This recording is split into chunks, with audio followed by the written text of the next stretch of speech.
जनता जिसके साथ होगी, जनता की आवाज जिसके साथ होगी, तो पार्टी हाईकमान को उसकी माननी पड़ेगी। आज हर आदमी की जबान पे यह है कि कांग्रेस की सरकार आएगी और माननीय चौधरी भूपेंद्र सिंह हुड्डा जी मुख्यमंत्री बनेंगे। उसका एक कारण है, 10 साल का जो विकास बोलता है उनका, 36 बिरादरी का विकास बोलता है उनका, उन्होंने पूरे प्रदेश के अंदर इतना विकास किया जिसकी कोई सीमा नहीं है। झांसी की जनता की भी आवाज है, ग्रामीण क्षेत्र की भी आवाज है कि अब के बार झांसी से पंडित सुमन शर्मा को कांग्रेस की टिकट दी जाए।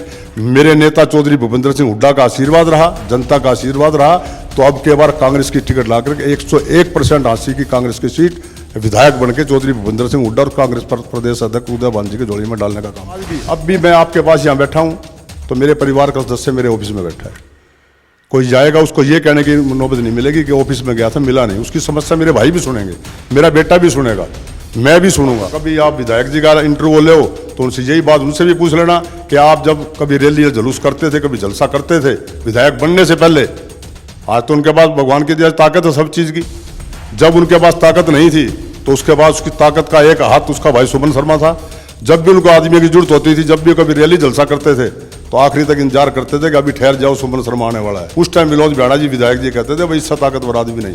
किला एक झांसी का एक ऐसी जगह है जिसकी चारों तरफ एक आबादी है, आबादी ने अवैध कब्जे किए हुए हैं। उनके घर उजाड़ने की जब बात आई थी तो ये सुमन शर्मा थे जो जेसीबी के सामने डटकर खड़े हो गए थे, छाती तानकर कि ये जेसीबी चलेगी इनके मकानों पे तो मेरी छाती से होकर गुजरेगी। और ऐसे वक्त में जब इनकी हालत ख़राब थी, तबीयत ख़राब थी, भीषण गर्मी के बीच हजारों की संख्या में जो भीड़ थी, भीड़ में से निकलकर भीड़ के आगे आकर ये वो शख्स थे जिन्होंने जेसीबी को रोक लिया और उसको वापस जाने पर मजबूर कर दिया। आज वो योजना पूरी सिरे चढ़ गई है और 192 मकान बनकर तैयार हो गए हैं। तो मैं हुड्डा साहब का जितना भी धन्यवाद करूँ उतना थोड़ा। ब्राह्मण समाज का मोरोवर वोट जो है बीजेपी के साथ में गया है, लेकिन किसी वक्त ये कांग्रेस का वोटर भी हुआ करता था। और चूंकि सुमन शर्मा जो है इसी समाज से आते हैं, ब्राह्मण समाज से आते हैं, तो कांग्रेस की निगाहें भी जो है इस समाज के ऊपर है कि समाज में जो नेता हैं जिनका एक कद है, जिनका कद बड़ा है, जो लोगों के बीच में रहते हैं, लोगों के लिए काम करते हैं, राजनीतिक में उनकी पकड़ अच्छी है, राजनीति में इनफैक्ट उनकी पकड़ है, तो ऐसे लोगों पे निगाहें कांग्रेस की भी टिकी हुई हैं कि इस वर्ग विशेष को अपने साथ अगर उनको जोड़ना है तो कुछ टिकटें हो सकता है कि कांग्रेस जो है समाज को देगी। इस चीज़ का फायदा सुमन शर्मा को हो सकता है। देखो स्वाभाविक है, मैं कांग्रेस पार्टी का कार्यकर्ता हूं, चाहे मेरी सामाजिक जाति ब्राह्मण है, राजनीतिक में 36 बिरादरी की करता हूं। जब पार्टी का ग्राफ नीचे होता है तो पार्टी के सच्चे कार्यकर्ता वहाँ मौजूद होते हैं। जैसे जैसे पार्टी के नेता हमारे, मैंने आपको बताया चौधरी भूपेंद्र सिंह हुड्डा जी ने, उदय भान जी ने, दीपेंद्र जी ने दिन रात एक करके इस पार्टी को ऊपर लाने का काम किया, विपक्ष के नेता के रूप में पूरी ताकत लगा के काम किया। तो उस टाइम जब पार्टी का ग्राफ बढ़ता है तो दूसरी पार्टी के लोग आते और जाते रहते हैं। जैसे आज भी हमारे बहुत से सामान्य साथी पार्टी में शामिल हो रहे हैं, उनका हम सम्मान भी करते हैं, उनका स्वागत भी करते हैं। लेकिन पार्टी जो हमारी राष्ट्रीय पार्टी है इसके अंदर बहुत से मायने होते हैं जो देखने के होते हैं भी इसको किस तरीके से किस आदमी को टिकट दी जाए, ये स्थायी है या अस्थायी है, बहुत सी बातें होती हैं। किरण चौधरी जो है आपकी पार्टी को छोड़ के चली गई, कुमारी सैलजा ने भी एक बयान दे दिया, थोड़ा सा सपोर्ट किया कि हाँ किरण के साथ में जाती हुई है। तो आम कार्यकर्ता जो हैं कांग्रेस के वो इस चीज़ को कैसे देखते हैं? सर्वेश जी, चौधरी बंसीलाल जी कांग्रेस के नेता रहे हैं, पूर्व मुख्यमंत्री रहे हैं, बहुत बड़े नेता रहे हैं और वो हमेशा से ही कांग्रेस में रहे, चाहे एक बार बीच में चले गए थे। मैं तो सिर्फ इतना ही कहना चाहूँगा कि कांग्रेस पार्टी ने चौधरी बंसीलाल परिवार को जितना मान और सम्मान दिया है, चाहे चौधरी बंसीलाल जी रहे हैं, चौधरी सुरेंद्र सिंह जी रहे हैं, चाहे हमारी माननीय ये बहन किरण चौधरी रही है, इनको बार बार विधायक बनाया, बहुत ताकतवर मंत्री बनाया, इनकी बेटी को कांग्रेस ने सांसद बनाया, कांग्रेस ने उनको बहुत कुछ दिया है। आज वो कहते हैं कि हुड्डा साहब की सारी सुनवाई हो रही है। मैंने आपको बताया 10 साल हुड्डा साहब का परिवार बीजेपी के खिलाफ एक दिन भी घर बैठा नहीं देखा मैंने। जब भी देखा तो पूरे हरियाणा के अंदर रैली, जुलूस, जलसे, धरने। नमस्कार, एक मत पोस्ट में आपका बहुत बहुत स्वागत है। मैं हूं सर्वेश कुकरा। हरियाणा में विधानसभा चुनाव को लेके रडार सिस्टम तमाम पार्टियों ने अपने ओन कर लिए हैं, यानी कि उन कैंडिडेट्स की तलाश शुरू कर दी है जिन पर वो दाव खेल सकते हैं, जिन पर बाजी लगा सकते हैं। और उनको ऐसे में भरकम कैंडिडेट्स की ज़रूरत है क्योंकि हरियाणा में स्थिति ये है कि कोई भी पार्टी की सरकार इस वक्त फुल मेजोरिटी के साथ में आती हुई दिखाई नहीं दे रही है। माहौल कुछ ऐसा है, लिहाजा कांग्रेस और बीजेपी और तमाम दूसरे दल अपने अपने तरीके से प्रत्याशियों की तलाश शुरू कर रहे हैं। और मेरे साथ आज स्टूडियो में सुमन शर्मा हैं। सुमन शर्मा कांग्रेस के प्रदेश प्रवक्ता हैं, पूर्व में झांसी नगर परिषद के चेयरमैन रह चुके हैं और 30 साल से ज़्यादा का इनका राजनीतिक सफ़र है, राजनीति के घराना है। नगर परिषद में इनका परिवार हमेशा से दखल देता आया है, यानी कि पार्षद चुने जाते रहे हैं। इनके फादर साहब वाइस प्रेसिडेंट रहे हैं, उसके बाद खुद इनकी पत्नी प्रेसिडेंट रही हैं और ये तमाम ओहदों पर रहे हैं। भूपेंद्र सिंह हुड्डा के खासम खास उनके बेहद विश्वसनीय, विश्वास पात्र आप कह सकते हैं। आज के इस एपिसोड में सुमन शर्मा के काम के बारे में बात करेंगे, उनके एम्बिशंस के बारे में बात करेंगे और हाँसी को लेकर वो क्या सोचते हैं उसके बारे में बात करेंगे और उनको ही पार्टी टिकट क्यों दे, कांग्रेस उनको टिकट क्यों दे, ऐसी क्या क्या उनमें खूबियां हैं, इसको लेकर भी बात करेंगे। शर्मा जी, आपका बहुत बहुत स्वागत है। चुनाव का आगाज़ ये समझ लीजिए कि हो चुका है। तमाम पार्टियां जो हैं अपने अपने रडार सिस्टम जो है ना ओके कर रही हैं, ताकि जो कैंडिडेट्स हैं जो घूम रहे हैं टिकट लेने के चक्कर में, टिकट लेने की चाह रखते हैं, उनको खोजा जा सके। खोजने की प्रक्रिया शुरू हो चुकी है और खोजने का जो एक तरीका है वो एक सर्वे भी होता है। तमाम पार्टियां सर्वे कराएंगी और आपकी पार्टी ने तो सर्वे शुरू करवा दिए हैं। जो मजबूत होगा उसको टिकट मिल जाएगा, सीधी सी बात है। और ये भी है कि इतिहास की पर नज़र डालेंगे तो हाँसी विधानसभा क्षेत्र में शहरी नेता को तरजीह दी जाती है वोटर्स की तरफ से। जब जब भी विधायक बनते आए हैं अक्सर ये हुआ है मोर ओवर कि जो शहरी जो नेता रहा है, कोई भी रहा हो, उसको वोटर्स ने तरजीह दी है, वो जीत के विधायक बने हैं। तो लिहाजा कांग्रेस की नज़र भी एक ऐसे नेता पर रहेगी जिसको शहर चाहता है, शहर उसको वोट देगा। और सुमन शर्मा की बात करें तो हुड्डा खेमे में या फिर भूपेंद्र सिंह हुड्डा की नज़रों में, उनकी बुक्स में बेहद विश्वसनीय जो है, विश्वास पात्र उसको आप कह सकते हैं, मजबूत और पुराने कांग्रेसी नेता के तौर पे सुमन शर्मा का नाम आता है। चेयरमैन भी रहे, अब ख्वाहिश तो विधायक बनने की है। सर्वेश जी, सबसे पहले तो आपके लोकप्रिय चैनल एक मत पोस्ट के सभी दर्शकों को नमस्कार। देखो, आपने ये कहा कि मतलब बीजेपी और कांग्रेस सभी पार्टियां विधानसभा चुनाव के दौरान अपने उम्मीदवार को, भाई कौन चुनाव जीत सकता है, कौन चुनाव तलाश शुरू हो गई है, लड़ सकता है, उसकी तलाश शुरू है। ये हमेशा ही होता है, चाहे वो लोकसभा के चुनाव होते हैं, चाहे वो विधानसभा के चुनाव होते हैं।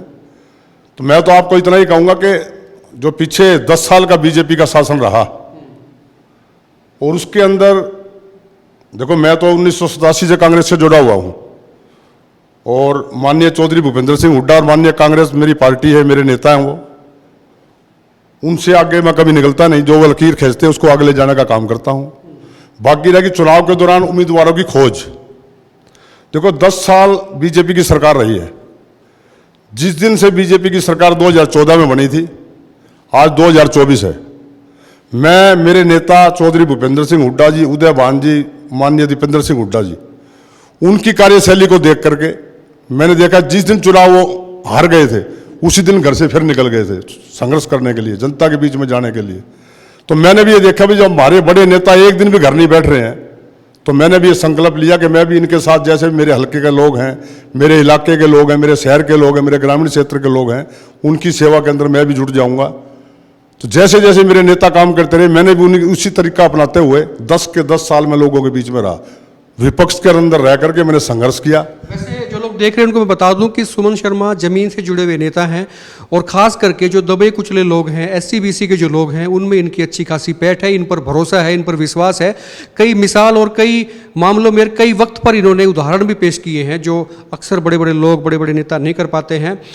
किला एक हाँसी का एक ऐसी जगह है जिसकी चारों तरफ एक आबादी है, आबादी ने अवैध कब्जे किए हुए हैं। उनके घर उजाड़ने की जब बात आई थी तो ये सुमन शर्मा थे जो JCB के सामने डटकर खड़े हो गए थे, छाती तानकर, कि ये JCB चलेगी इनके मकानों पे तो मेरी छाती से होकर गुजरेगी। और ऐसे वक्त में जब इनकी हालत ख़राब थी, तबीयत ख़राब थी, भीषण गर्मी के बीच हजारों की संख्या में जो भीड़ थी, भीड़ में से निकलकर भीड़ के आगे आकर ये वो शख्स थे जिन्होंने JCB को रोक लिया और उसको वापस जाने पर मजबूर कर दिया। और इतना ही नहीं, उसके बाद में योजनाएं बनवाई, सरकार से बनवाई और उनको दोबारा से विस्थापित करने की योजना, उनके लिए फ्लैट्स तैयार हो चुके हैं। ये काम बड़े लेवल पर भी नहीं हो पाते हैं जब आपके हाथ में सत्ता होती है, आप किसी पावर में होते हैं। लेकिन इस शख्स ने वो काम कर दिखाया जो शायद बहुत कम उम्मीद ऐसे रहती है। वो जो वाक़या है थोड़ा सा मैं जानना चाहूँगा, उस फ्लैशबैक में मुझे ध्यान है आज भी, जो किले के नीचे जो बस्ती है उसको उजाड़ने टीम आई थी पूरी, बाकायदा पुलिस फोर्स थी बेइंतहा, JCB आई थी, बुलडोजर्स आए थे और सुमन शर्मा जो है उनके आगे खड़ा हो गया था छाती तान के, भाई ये बुलडोजर चलेगा तो मेरी छाती में से निकलेगा। अभी उनकी स्थिति क्या है? सर्वेश जी, आपने ये कहा कि भाई सुमन शर्मा गरीब, मैं कहता हूँ भाई देखो, इंसान का जन्म है, आज हमने क्षेत्र चुन लिया राजनीति एक सेवा का माध्यम है। अगर हम किसी का काम आ जाएं, किसी गरीब के, किसी भले के, किसी के मजबूर आदमी के काम आ जाएं, तो इससे बड़ा भले का काम कोई नहीं होता। मेरा परिवार 1988 से लेकर के आज 2024 है, लगातार पार्षद बनता आया है। मेरे फादर डिप्टी चेयरमैन भी रहे, कार्यवाहक चेयरमैन भी रहे, हम भी चेयरमैन रहे। आज भी मेरा बेटा आठवें बार का लगातार का पार्षद है, नितेश शर्मा।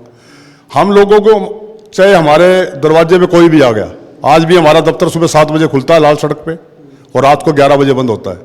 कोई भी, मैं फरियादी नहीं कहूँगा, कोई भी मजबूर आदमी अगर अपना काम लेकर के हमारे ऑफिस पे आया है तो हमने भगवान से डर के कहता हूँ, हमने कोशिश की है कि इस गरीब आदमी का भला हो जाए, इसका काम हो जाए, और उसकी हमने लड़ाई भी लड़ी है और उसका हमको फल भी मिला है। आज जो हमारा, जिसको हम गरीब तबका नहीं कहेंगे, चलो हमारे भाई हैं वो सभी, आज एक आवाज के ऊपर सुमन शर्मा की आवाज पे खड़े हो जाते हैं, सिर्फ इसीलिए कि उनका हमारा प्रेम प्यार है, हमारे वो पारिवारिक सदस्य हैं।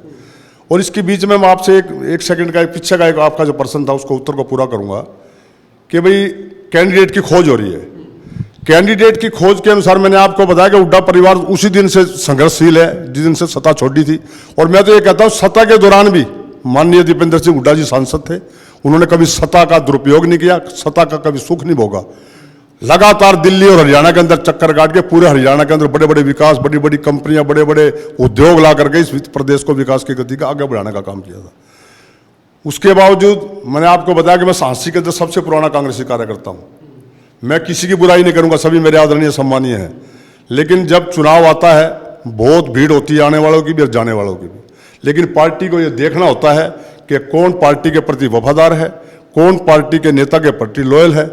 तो मैं कहता हूं, मेरे से ज्यादा पार्टी के प्रति लॉयल और मेरे नेता चौधरी भूपेंद्र सिंह हुड्डा साहब के लॉयल, चौधरी उदय भान जी के लॉयल कोई नहीं है। इसलिए झांसी की जनता की भी आवाज है, ग्रामीण क्षेत्र की भी आवाज है कि अब के बार झांसी से पंडित सुमन शर्मा को कांग्रेस की टिकट दी जाए। मेरे नेता चौधरी भूपेंद्र सिंह हुड्डा का आशीर्वाद रहा, जनता का आशीर्वाद रहा, तो अब के बार कांग्रेस की टिकट ला करके 101% झांसी की कांग्रेस की सीट विधायक बनके चौधरी भूपेंद्र सिंह हुड्डा और कांग्रेस प्रदेश अध्यक्ष उदय भान जी की झोली में डालने का काम करें। जो किले के चारों तरफ हमारे गरीब बस्ती के लोग बसे हुए हैं, देखो 50 साल से तो मैं लगातार देख रहा हूं कि बसे हुए हैं। उससे पहले हमारे पंडित जी थे, वो भी कहते थे यहीं बैठे हैं ये लोग, तो उनके दादे परदादों ने कभी यहाँ अपने निवास स्थान बनाए होंगे। उस टाइम तो किसी ने उनको वहां रोका नहीं। उसके बाद वो हो गए, उनके बच्चे हो गए, उनके पोते हो गए, कुछ लोग कोर्टों में चले गए, माननीय कोर्ट ने उनको आदेश दिया कि इनको खाली करो। लेकिन ये स्वाभाविक सच्ची बात है कि उन गरीबों के पास अपना आशियाने के लिए एक जगह भी नहीं थी और ना कहीं रहने की जगह थी। कोर्ट के आदेश हुए कि इसको खाली करो। कोर्ट का बड़ा अमला जमला, प्रशासन का अमला जमला आया, जबकि मैं उस टाइम बड़ा बीमार था, बहुत ज़्यादा बीमार था। 1 महीने पहले ही मैं घर आया था हॉस्पिटल से, और सैकड़ों लुगाई और महिलाएं मेरे वहाँ निवास पे आ गई, आके वहाँ रोने लग गई, अपनी मजबूरियाँ बताई। मैं इस स्थिति में नहीं था कि मैं वहाँ जा पाऊँ। मेरे घर के ने मेरे को रोका, नहीं आप जाओगे नहीं। मैंने कहा भाई, मैं भगवान ने मेरे को दोबारा जीवन दिया है, इन लोगों की भलाई के लिए मैं जरूर जाऊँगा। मैं टी-शर्ट पहन करके वहाँ गया तो मैंने देखा हजारों पुलिस, जेसीबी मशीन, बहुत अमला जमला वहाँ मकान गिरने के लिए खड़ा था। तो मैंने देखा भगवान ने तेरे को जीवन दिया, इन गरीबों का आशियाना तो उजड़ने नहीं दूंगा। तो मैं जेसीबी मशीन के ऊपर चढ़ गया। मैंने कहा मेरे ऊपर से मशीन जाएगी, उसके बाद मकान तोड़ेगी। उस टाइम लोगों का आक्रोश इतना था कि उस प्रशासन को पीछे हटना पड़ा। और मैं माननीय चौधरी भूपेंद्र सिंह हुड्डा जी का सारा उम्र का ऋणी रहूंगा कि उन्होंने इस गरीब लोगों को बसाने के लिए प्रशासन को ये कहा हम इनको मकान बना के देंगे, हम इनको जगह देंगे, उसके बाद इसको खाली कराएंगे। आज हुड्डा साहब की ही देन है कि आज 192 मकान। उसका कारण क्या था कि झांसी शहर जो था ये राजीव गांधी आवास योजना के तहत नहीं आता था, क्योंकि डिस्ट्रिक्ट वाइज था। मैंने हुड्डा साहब को जाके निवेदन किया। उन्होंने माननीय उस टाइम की मंत्री श्रीमती गिरिजा व्यास जी थी, जो शहरी विकास मंत्री थी, उनसे निवेदन करके उस फाइल को मेरे को झांसी शहर को राजीव गांधी आवास योजना में डलवा करके इस योजना को सिरे चढ़ाया। आज वो योजना पूरी सिरे चढ़ गई है और 192 मकान बनकर तैयार हो गए हैं। तो मैं हुड्डा साहब का जितना भी धन्यवाद करूँ उतना थोड़ा है। वैसे मैं बता दूं कि हरियाणा में जो स्थिति है, जो वोटर्स की स्थिति है, और लोकसभा के जो आप आंकड़े देखेंगे, हालांकि आप कहेंगे इन आंकड़ों में जाति का उल्लेख नहीं होता है, लेकिन चीज़ें सारी ऑफ द रिकॉर्ड बाहर आती हैं। ब्राह्मण समाज का मोर ओवर वोट जो है बीजेपी के साथ में गया है। लेकिन किसी वक्त ये कांग्रेस का वोटर भी हुआ करता था। और चूंकि सुमन शर्मा जो है इसी समाज से आते हैं, ब्राह्मण समाज से आते हैं, तो कांग्रेस की निगाहें भी जो है इस समाज के ऊपर है कि समाज में जो नेता हैं जिनका एक कद है, जिनका कद बड़ा है, जो लोगों के बीच में रहते हैं, लोगों के लिए काम करते हैं, राजनीतिक में उनकी पकड़ अच्छी है, राजनीति में इनफैक्ट उनकी पकड़ है, तो ऐसे लोगों पे निगाहें कांग्रेस की भी टिकी हुई हैं कि इस वर्ग विशेष को अपने साथ अगर उनको जोड़ना है तो कुछ टिकटें हो सकता है कि कांग्रेस जो है समाज को देगी। इस चीज़ का फायदा सुमन शर्मा को हो सकता है। देखो, स्वाभाविक है, मैं कांग्रेस पार्टी का कार्यकर्ता हूं, चाहे मेरी सामाजिक जाति ब्राह्मण है, राजनीतिक में 36 बिरादरी की करता हूं। देखो, पीछे बीजेपी की सरकार, ये सच्चाई है कि पीछे जो चुनाव हुए थे, चाहे वो विधानसभा के हुए चाहे लोकसभा के हुए, थोक के अंदर ब्राह्मणों ने वोट बीजेपी को दिया। लेकिन मैं अब के बार जो हुड्डा साहब ने जो टिकटें बांटी हैं, जो सोशल इंजीनियरिंग का जो तरीका अपनाया है, उसी तरीके का अगर हुड्डा साहब और कांग्रेस पार्टी अपनाती है तो मैं कहता हूँ 75 से भी ज़्यादा सीट कांग्रेस पार्टी जीतेगी। उसके अंदर ब्राह्मणों का भी बड़ा योगदान रहेगा। और मैं कहता हूँ जो अब लोकसभा का चुनाव हुआ है, चाहे वो हिसार लोकसभा का है चाहे पूरे लोकसभा के अंदर, पहले से बहुत ज़्यादा तादाद के अंदर ब्राह्मण समाज ने कांग्रेस पार्टी का समर्थन किया है। एक वक्त ये भी था कि जब विनोद भ्याना के आप साथ थे, विनोद भ्याना इस वक्त के विधायक भी हैं और पहले भी विधायक रह चुके हैं, और जिस वक्त वो विधायक बने थे आप चेयरमैन की कुर्सी पे थे, उस वक्त आपके रास्ते अलग अलग हो गए थे। भीड़, जहाँ तक बात है इकट्ठा करने की, तो ये कहा जाता था कि भी हाँसी में सुमन शर्मा को किसी वक्त बोल दो, वो भीड़ लेके आ जाएंगे। और मैंने देखा कि जब भूपेंद्र सिंह हुड्डा ने रोहतक में भी रैली की और भी कभी रैली की, जब भी कभी ऐसे मौके आए उनको ज़रूरत पड़ी कि लोग इकट्ठे करने हैं, तो सुमन शर्मा के पास में इलाज होता था भीड़ का। तो ये जो ताकत है, ये जनता को साथ लाने की जो ताकत है, ये एक दिन में तो नहीं आती है। क्या क्या एफर्ट्स करने पड़ते हैं? सर्वेश जी, आपको सुबह से लेकर के रात तक जनता के बीच में रहना पड़ेगा, उनकी समस्या सुननी पड़ेगी, उनकी समस्या देखनी पड़ेगी। मैं कहता हूँ आज भी, अब भी मैं आपके पास यहाँ बैठा हूँ तो मेरे परिवार का सदस्य मेरे ऑफिस में बैठा है। कोई जाएगा उसको ये कहने की नौबत नहीं मिलेगी कि ऑफिस में गया था मिला नहीं। उसकी समस्या मेरे भाई भी सुनेंगे, मेरा बेटा भी सुनेगा, मैं भी सुनूंगा। तो उन लोग, आम लोगों के बीच में रहना पड़ेगा, आम बन के रहना पड़ेगा, आम लोगों के बीच में रहना पड़ेगा। लोग आपको देखेंगे, ये तो 24 घंटे हमारे लिए तैयार है। तो वही आज मेरी ताकत है, एक आवाज़ के ऊपर लोग इकट्ठे होते हैं। दूसरा, आपने माननीय विधायक जी की बात करी, बिल्कुल इकट्ठे काम किया है। आज भी आप कभी आप विधायक जी का इंटरव्यू ले हो तो उनसे यही बात, उनसे भी पूछ लेना कि आप जब कभी रैली या जुलूस करते थे, कभी जलसा करते थे विधायक बनने से पहले, आज तो उनके पास भगवान की दिया ताकत है सब चीज़ की। जब उनके पास ताकत नहीं थी तो उसके बाद उसकी ताकत का एक हाथ उसका भाई सुमन शर्मा था। जब भी उनको आदमी की जरूरत होती थी, जब भी कभी रैली जलसा करते थे तो आखिरी तक इंतजार करते थे कि अभी ठहर जाओ, सुमन शर्मा आने वाला है। ये उनके वर्डिंग में आपको जिस रैली के अंदर बोल के खड़े हो गए, राजपाल यादव ने बोले था अभी ठहर जाओ, अभी सुमन शर्मा आने वाला है। जब मेरे हजारों मेरे गरीब साथी, मेरे प्यारे साथी मेरे साथ हजारों इकट्ठे होकर के रैली के अंदर जाते थे तो रैली का नजरिया अलग होता था। उस टाइम विनोद भ्याना जी विधायक जी कहते थे भाई इससे ताकतवर आदमी नहीं, क्योंकि ये जनता के बीच में रहता है, जनता के बीच में रहकर उनकी समस्या सुनता है, उनको भाई बहन अपना बच्चा समझ के काम करता है। यही मेरी आज ताकत। कांग्रेस में एक दिक्कत है शर्मा जी, टिकट मांगने वाले लोगों की संख्या जो है ना वो एक पेज भर जाएगा, इतनी सारी है, जबकि बीजेपी में बहुत कम होती है संख्या।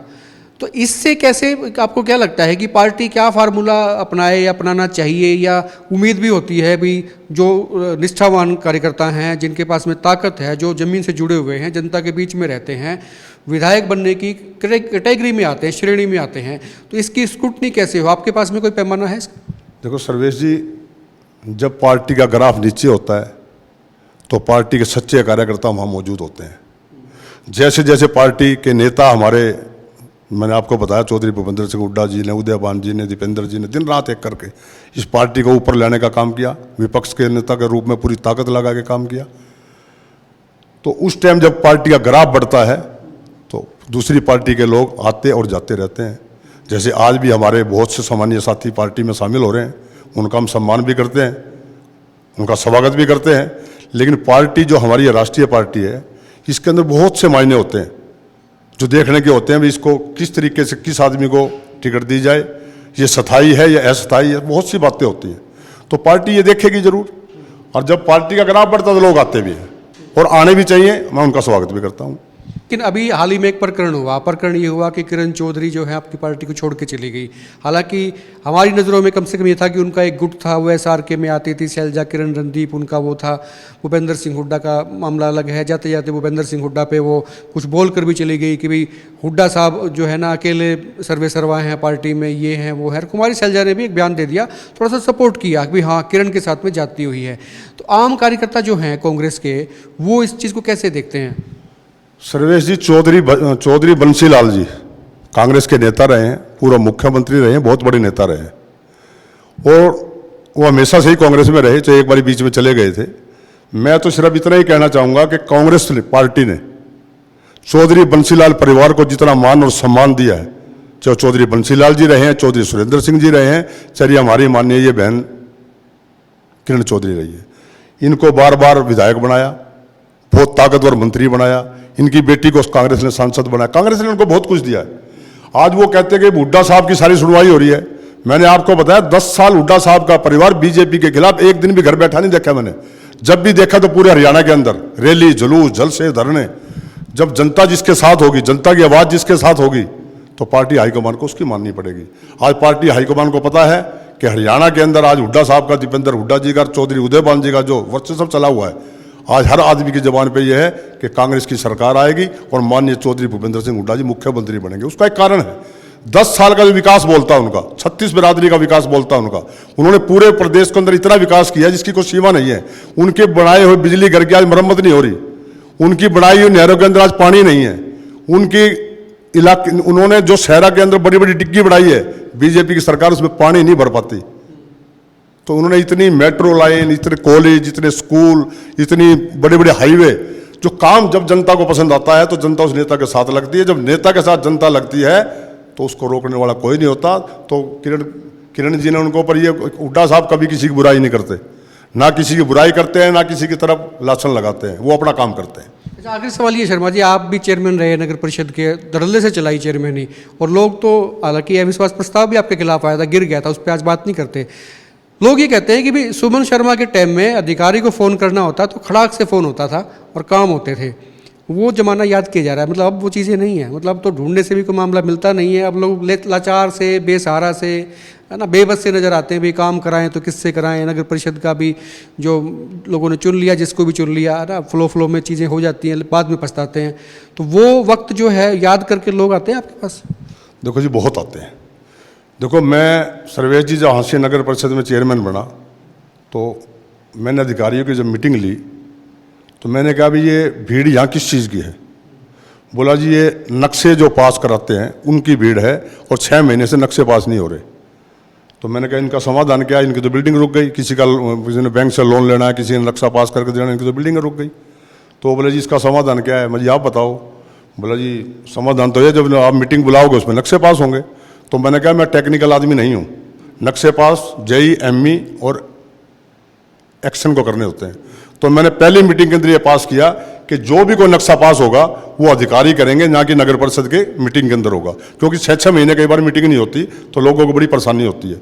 तो उन लोगों को मैंने निजात दिलाई, 1 महीने के अंदर सारे नक्शे पास करके उन लोगों का काम शुरू करा दिए। उसके बाद मैंने अकाउंटेंट्स की मीटिंग बुला करके ये बोला कि हमारे पास पैसा कितना है। उन्होंने कहा कि विकास के लिए कोई पैसा नहीं है, खाली है। तो मैंने कहा और कोई पैसा? बोला जी 2 करोड़ के लगभग SC और BC जाति की चौपालों के पैसे पड़े हैं। मैं ये कब से पड़े हैं? उन्होंने कहा 1.5 साल से पड़े हैं। तो मैंने कहा इसको यूज क्यों नहीं किया गया? बोला जी हम नहीं बता सकते यूज क्यों नहीं किया। तो मैंने सबसे पहले वो पैसा आम गरीब की जो चौपालें हैं गरीबों की, चाहे वो आम हमारे गुज्जर समाज की है, चाहे हमारे SC समाज की है, चाहे हमारी चमार समाज की है, जितनी भी समाज की है, सभी चौपालों के अंदर पैसा दे करके उनको दोबारा उद्धार करने का काम किया। नंबर 2, आपने पूछा भाई अधिकारी, देखो जिस सीट के ऊपर आदमी बैठता है उसके नीचे जो हमारे काम करने वाले कर्मचारी होते हैं, अधिकारी होते हैं, पहले तो उनसे तालमेल बिठाने की कोशिश करते हैं, इनके साथ तालमेल बैठे, जनता को परेशानी ना हो। उसके बावजूद भी अगर कोई अधिकारी काम करने की चेष्टा करे, आम जनता को परेशान करे, तो देखो उसका इलाज तो फिर करना ही पड़ता है। तो मैं ये तो नहीं कहूँगा मैंने किसी का इलाज किया, लेकिन मैं भगवान से डर के कहता, इतना सटीक रहता था। जब मैं ऑफिस में जाता था मैं सबसे पहले जन्म मृत्यु के रिकॉर्ड के ऑफिस में जाता था कि यहाँ भीड़ क्यों है भाई। शुक्रिया बात करने के लिए। सुमन शर्मा थे, दमदार नेता इनको आप कह सकते हैं, हाँसी के नगर परिषद के, जैसे मैंने बताया कि पूर्व चेयरमैन प्रतिनिधि रहे, कांग्रेस के प्रदेश प्रवक्ता हैं, और भूपेंद्र सिंह हुड्डा की नज़रें इन पर खास, क्योंकि वफादारी इन्होंने हमेशा निभाई दिखाई, और टिकट की दौड़ में निसंदेह ये शामिल हैं कांग्रेस की तरफ से। आपको क्या लगता है कि सुमन शर्मा जैसे नेता की हाँसी की जनता को दरकार है, इनको लेकर आप क्या सोचते हैं, इनके बारे में क्या सोचते हैं, इनके कामों को आप कैसे देखते हैं? इस पर खुल के आप कमेंट करें, वीडियो को शेयर करें और आप देखते रहें हिकमत पोस्ट।